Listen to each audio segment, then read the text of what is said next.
Let's check in now. Welcome back to our analysts, Andrew Pentazzi and John Daigle.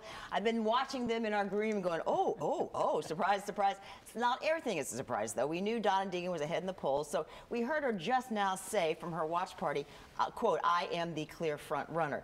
What's your take on that? Well, I think it's a smart spin, but I'm not sure how real it is. I mean, essentially, we go back to the beginning, and we have a brand new race that begins tomorrow.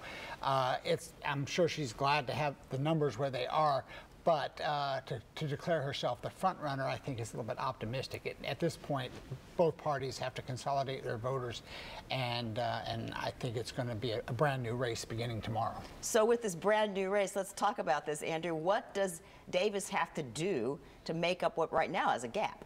Well, first he has to reintroduce himself to voters. He ran an extremely negative campaign against his Republican opponents. Likely there's going to be hurt feelings both among voters and the candidates. So he's going to have to explain who he is, give people a reason to vote for him.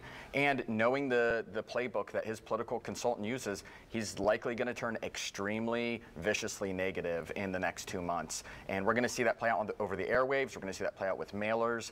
And he's going to need to try to really drive up negatives on Donna Deegan, who has an extremely positive view among most voters. That probably raises the same question to your mind that it does to me. Does she just stay positive, or does she have to go up against some of that viciousness that you see coming? I mean, I think she is going to need to figure out how to stay focused on her own campaign message. They're going to try to rattle her and get her off message. We saw this in this first round where Davis would go negative against the other Republicans, and, for example, Leanna Cumber kept getting distracted and talking about the message he wanted her to talk about by taking the bait of his negativity. I think if she responds in kind, frankly, his consultant's better at negativity than other consultants are.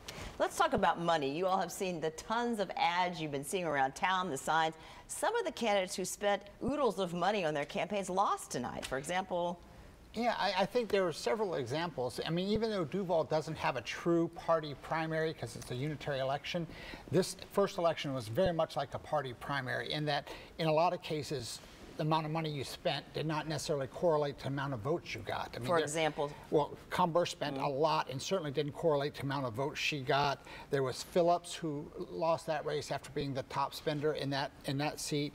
Meeks, Hips, all these candidates far outspent their opponents. And again, something else was more important, whether it was party affiliation or something else. It was not necessarily how much money you spent. And as we wrap up with you, I want to ask you a question, Andrew. Jacksonville trying to be a prominent force on the national stage. The mayor is important. What's at stake here with this election?